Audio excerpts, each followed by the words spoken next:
And welcome everyone. We're gathered here today to commemorate the 65th anniversary of the Tibetan Uprising Day, the Tibetan National Uprising Day.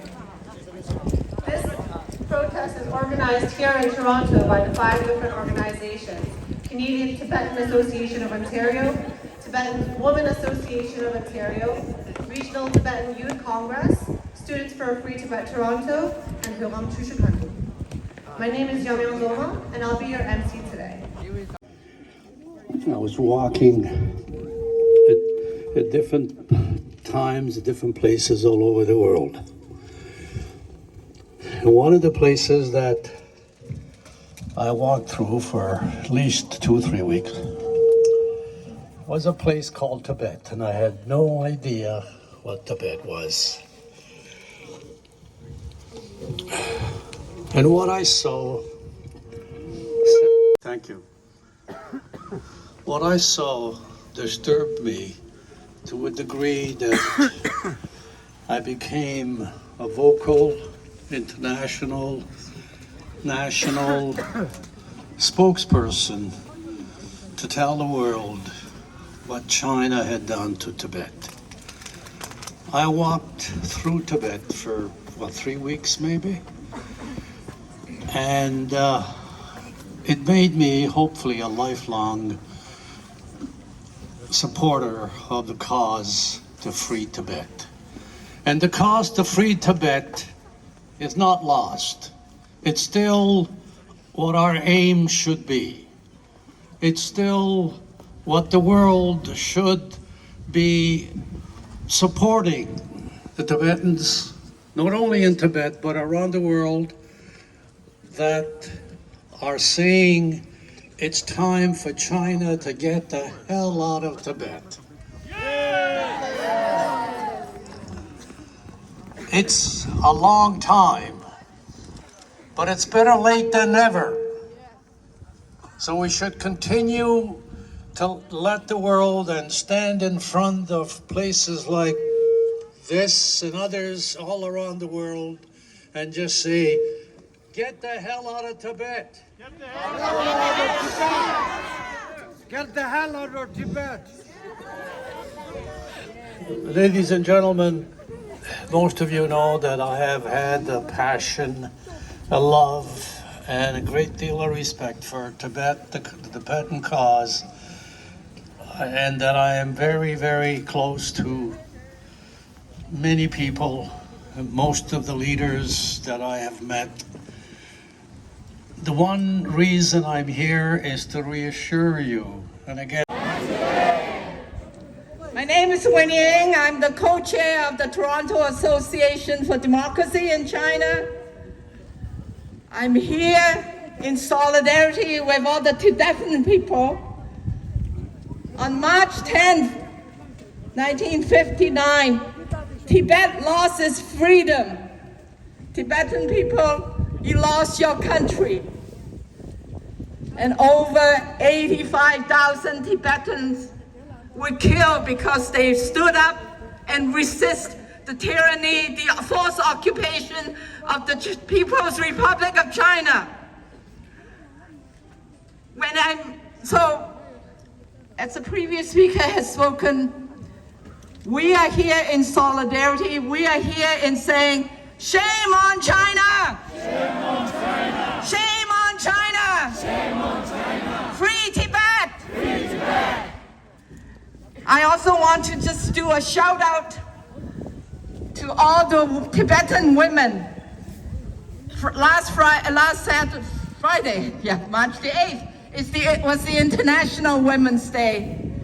And here I wanted to shout out to the Tibetan women for the Tibetan Women Uprising on Tuesday, March 12th.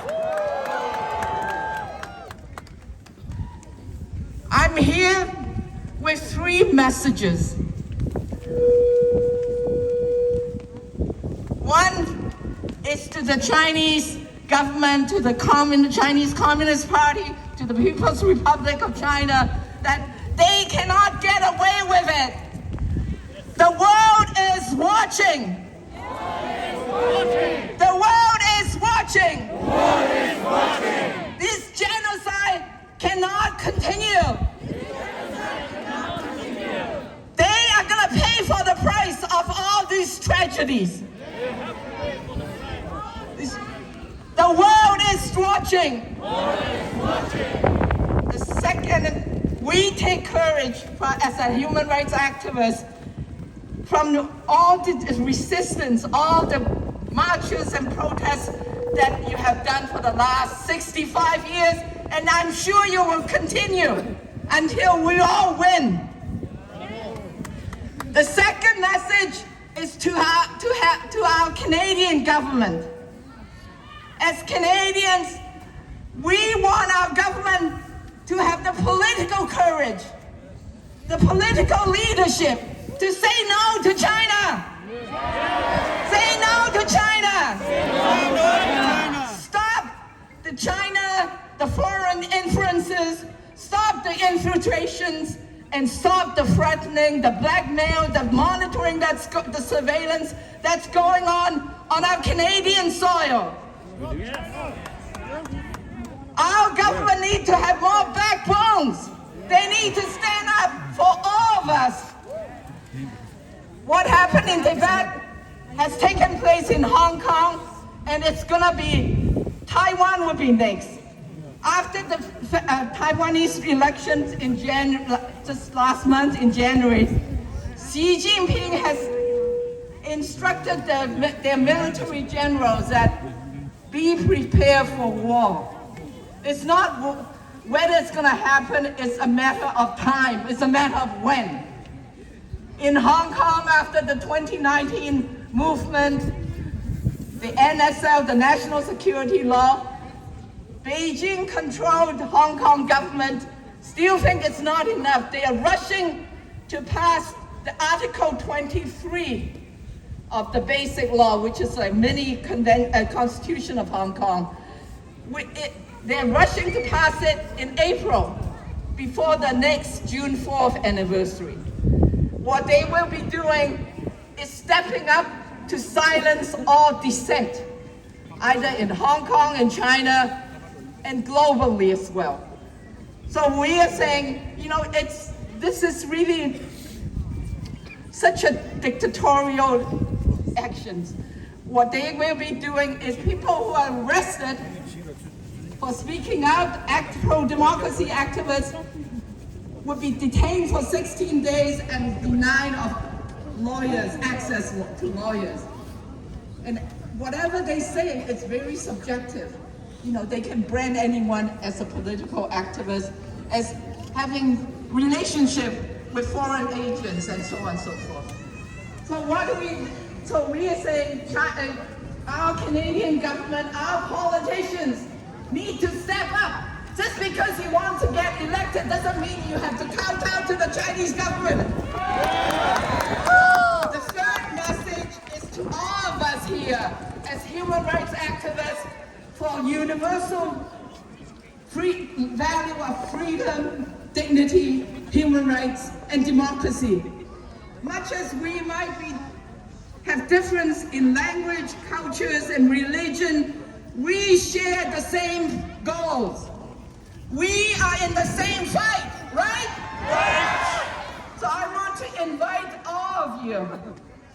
This coming June 4th will be the 35th anniversary of the Tiananmen Massacre and the 5th anniversary of the 2019 Hong Kong pro-democracy massacre as well.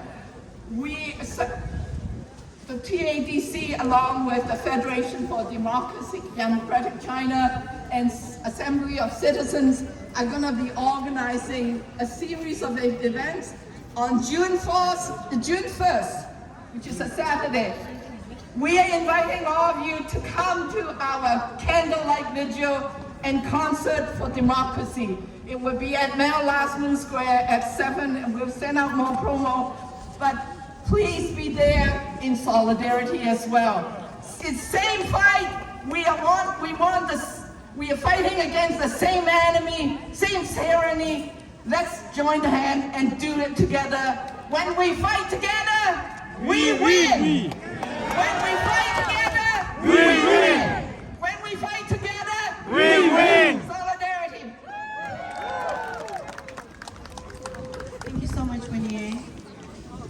I would like to invite Sifu, an activist from the Federation for a Democratic China and Assembly of Citizens, to share a few words.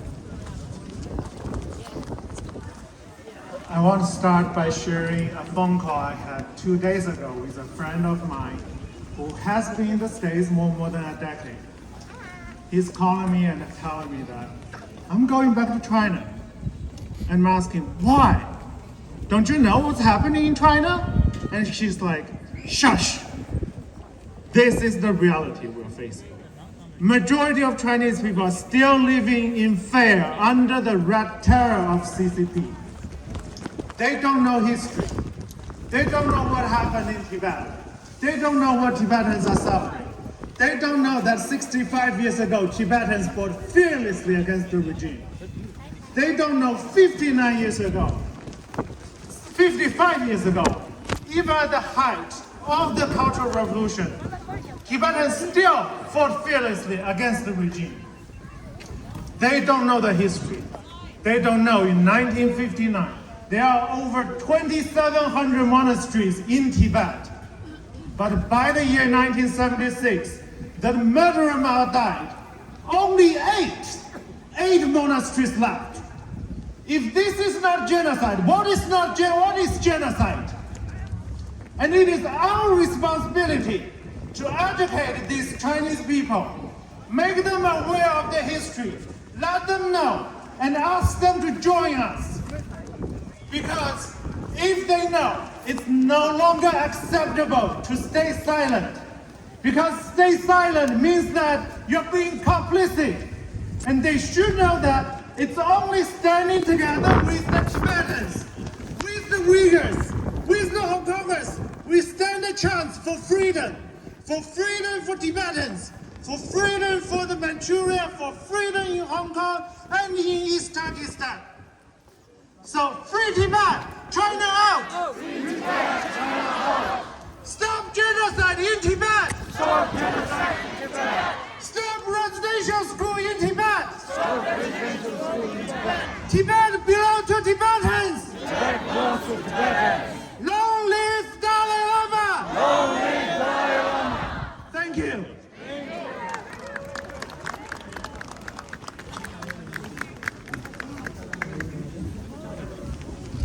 Thank you, Sifu. As a proud 20-year-old Tibetan woman with my heart heavy, yet my spirit high, March 10th marks not just a commemoration, but a continuation of our struggle for freedom and justice. A reminder of the reason we continue to fight. As I speak to you today, I cannot help but reflect on the sacrifices made by our people. The Kamdege Dam protests, born out of the desire for basic human rights, took a tragic turn. Over 1,000 Tibetans were imprisoned and dreams were shattered, all because Tibetans dared to want to remain in their homes, dared to want dignity. The media blackout in Tibet exemplifies the CCP's deliberate attempts to silence our cries for freedom, but we refuse to be silenced. We refuse to let this moment be a mere peak in momentum that will later die down. This year, Freedom House ranked Tibet a 0 out of 100 for freedom, its lowest ranking ever. Yet even under the most crushing circumstances, our spirit of resistance shines brighter than ever before. The victory of Tibetan community against Thermo Fisher, a mega corporation complicit in the CCP's theft of Tibetan DNA, proves that even in the face of adversity, justice prevails. That campaign win was a testament to our resilience, our unity, and our unwavering determination. We should not only look back at our triumphs, but also envision the limitless possibilities ahead. Look at everything we've accomplished, the awareness we've raised, the solidarity we've garnered, and the voices we've amplified. As we've gathered here today, let us renew our vow. We will not back down, not in this generation nor the next. And a message to the Tibetan youth here today. I want to thank you. Thank you for standing firm, speaking boldly, and never wavering in the pursuit of justice and freedom. Our resilience today shapes the tomorrow we dream of. Let's continue to stand together. Break yellow! Break yellow! Break yellow! Break yellow! Thank you. Thank you. That was SFG Toronto's President Long Chinzila. I would now like to invite Sheng Shui, former President of the Federation of Democratic China, a journalist, writer, and human rights activist, who will share a few words. Today is unlike many other anniversaries, which are mostly to commemorate of tragedy and sadness. Today is the 65th anniversary of Uprising Day, which shows that our courage, and especially that showed we fight back against to the Chinese tyranny. That thank you very much for Tibetans being the model of the resistance movement, not only for Tibetans, but for the whole world, especially for Chinese. Thank you so much. I just shared a story that once we and my husband and I, we brought a friend to attend the Tibetans event in front of the at Queen's Park. When people started shouting slogans, and our friend quickly disappeared. And then we asked her, why? And she said, I was so frightened. I was so scared. Yes, because supporting separatists is a serious crime. That people are being so frightened, so scared. But now we are all the separatists. We all have been separated from the Chinese tyranny, from the CCP's tyranny.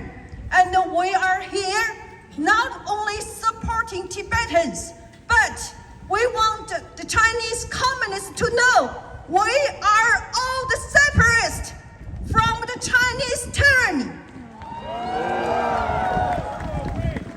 And we must unite together. One of my new mission is promoting the restoration of Manchuria. If you look at the map on the northeast of China now, it was a great country, was occupied by the Chinese government, by the Chinese communists. And from Manchuria to South Mongolia and to East Turkestan and Tibet and Hong Kong, we all need to unite together to make a very, very strong support and alliance and fight back together and stop colonizing Tibet! Stop colonizing Tibet!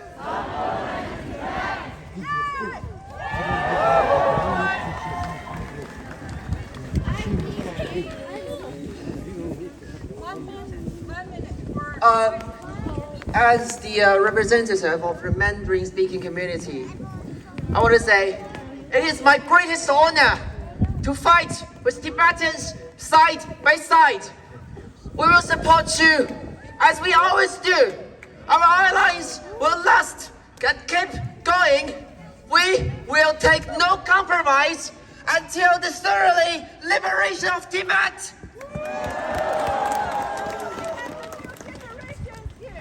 Let's fight together! Free Tibet! Free China! Free every nation that has been subjugated!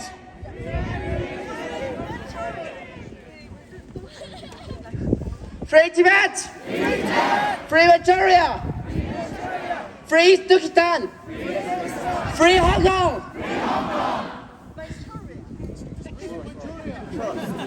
Included. Thank you very much, Sheng Shui. Thank you, everyone. We'll begin our afternoon with the playing of the Tibetan national anthem, followed by the Canadian national anthem sung by Tibetan Canadian Cultural Center students.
Nyanchung do